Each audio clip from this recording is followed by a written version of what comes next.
The Rocky Mountains, rugged peaks, river valleys and rolling hills, and lots of room. 6 states make up this region, 500,000 square miles, with only about 6 million people.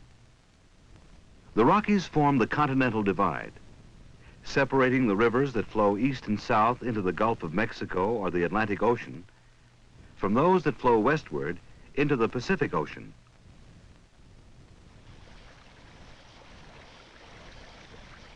The land was first officially explored by Lewis and Clark almost half a century before it became part of the United States. The Mormons came out in search of religious freedom in 1847 and established Salt Lake City. Today it's the capital of Utah and one of the largest of the cities in the Rocky Mountain states. The Mormons founded their community in desert land, but turned it green with irrigation. The mountain states today couldn't get along without irrigation. Irrigation is necessary if you want to carry on productive agriculture without much rain. The water for irrigation comes from reservoirs, and the reservoirs, they come from dams. This is Hoover Dam in Nevada, with Lake Mead behind it. Lake Mead is one of the largest man-made lakes in the world. Glen Canyon Dam in northern Arizona is on the Colorado River. I've been here at Glen Canyon since '65, about a year after the dam was completed. Haven't had any real problems yet. It's doing its job, irrigation, power, flood control, and recreation too. The dam's one of 4 in the Colorado Big Thompson project. We produce more electricity from water power in Arizona than any of the other Rocky Mountain states. About half the electricity generated out here is used for industry. And the water from the whole system of dams irrigates 750,000 acres of farmland. Irrigation makes sugar beets possible. Sugar beets are one of the most important crops in this region. More than half of the U.S. production of sugar comes from sugar beets grown and processed here. Beans are raised on irrigated lands too. So is alfalfa. And so are potatoes, Idaho potatoes. About 20% of the nation's potatoes are grown and processed in Idaho.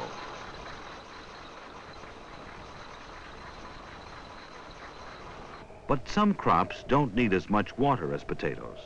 Wheat doesn't. It can be dry farmed. Wheat is the major crop of the region. Milling of the wheat into flour is usually done in Denver, Colorado, where milling is a leading industry. Denver is the largest city in the Rocky Mountain states. It's the major commercial and financial center of the region. It's one of our nation's most important meat handling centers.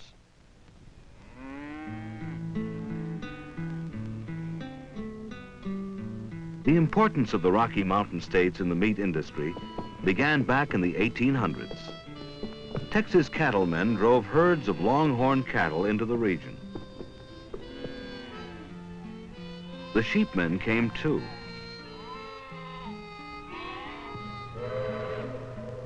The railroads helped bring in homesteaders. As the cattlemen, sheepmen, and farmers took over the Indians' land, the Indians fought for it. The Indians lost the big battles, although they won some well-known small ones, like the battle near the Little Bighorn River against General Custer. This monument marks Custer's last stand. Today, livestock is a big industry. Most farm income is from livestock.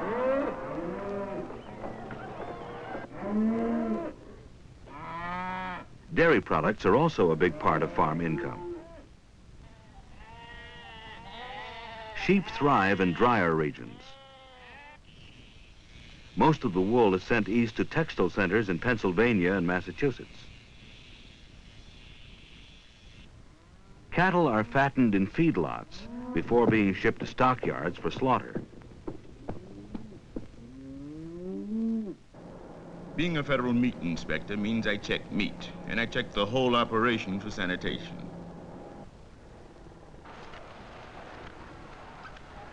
I'm sort of carrying on the work of my grandfather. He came out here as a cowboy in the 1890s.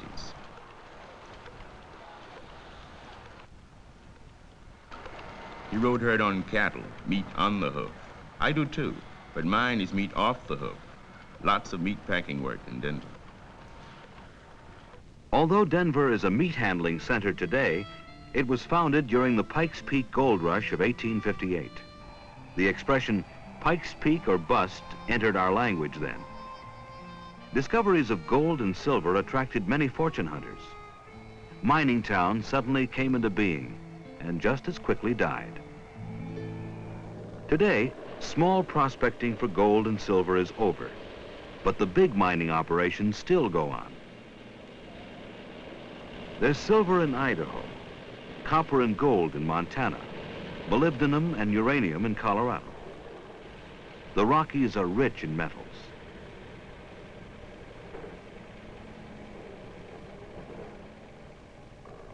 At Bingham Canyon in Utah is North America's largest open-pit copper mine.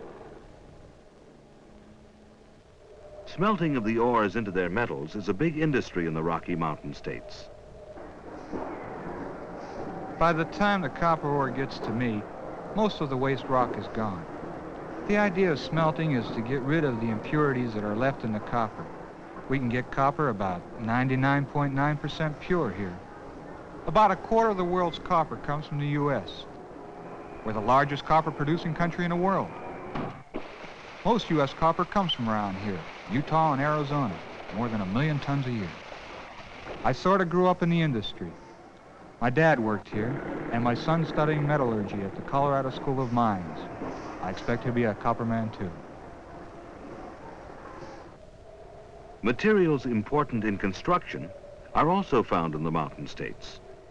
Gypsum is processed in this plant in Nevada. Gypsum is used in making wallboards. The gypsum quarry is nearby. Other building materials like sand and limestone are also found in this region. Mountain forests are another source of construction materials. Sawmills cut millions of trees each year and process them for lumber. But even though more than 10% of all U.S. forest land is in the Rockies, lumbering is not very important here because of high transportation costs. Newfound deposits of oil and natural gas have made these resources the greatest source of income in the Rocky Mountain states.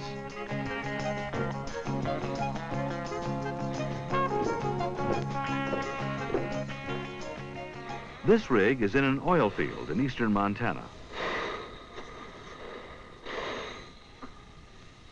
Nearby are oil tanks and tanks of natural gas.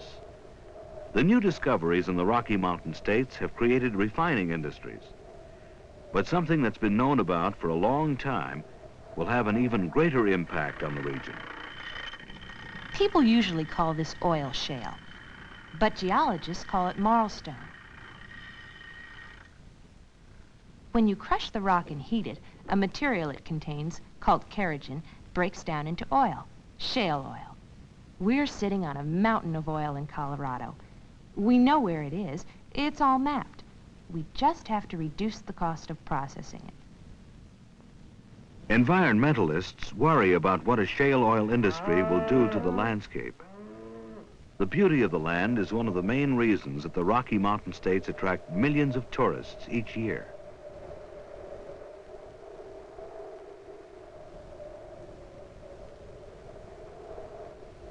Yellowstone Park is under the supervision of the National Park Service. We may not have many people living out here in the Mountain States, but we sure have a lot of things for people to come see. I'll name a few. Shoshone Falls in Idaho.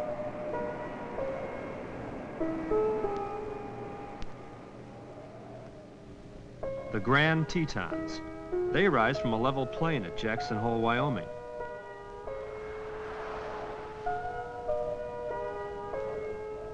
The Garden of the Gods in Colorado.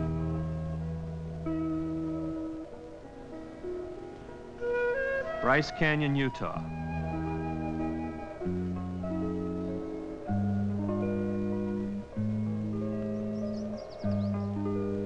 Devil's Tower in Wyoming.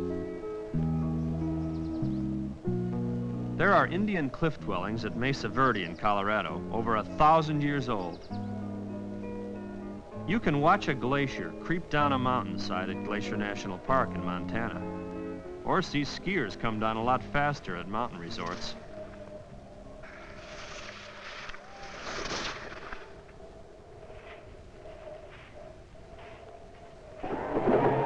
You want excitement? There's always the rodeo.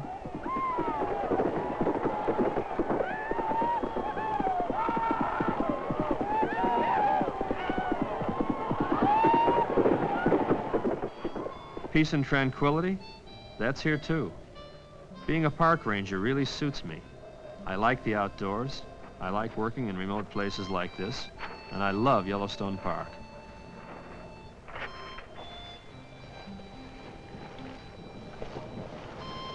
Yellowstone is the oldest and the biggest of our national parks, and it's got a lot of things to see, like the geysers and hot springs. Animals just roam around free. They sort of know they're safe here.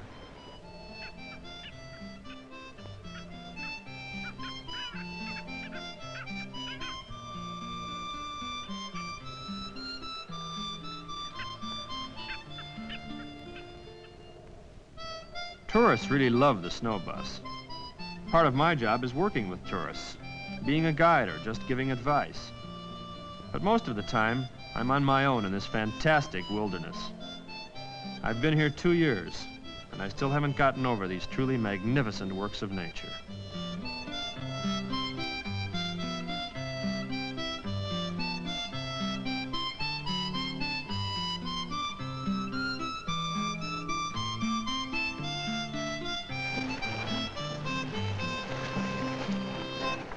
Works of man also attract tourists to the mountain states. Tourism is a big source of income here.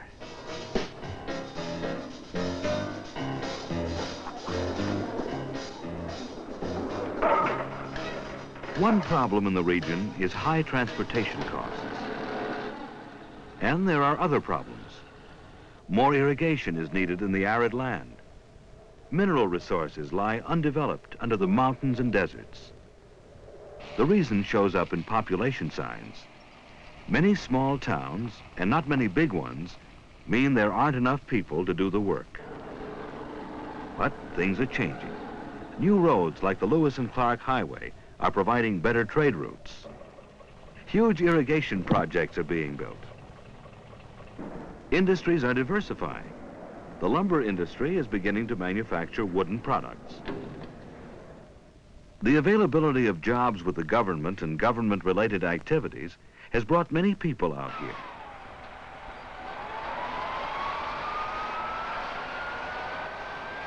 And the Rocky Mountain states have encouraged new industries, which have attracted permanent residents.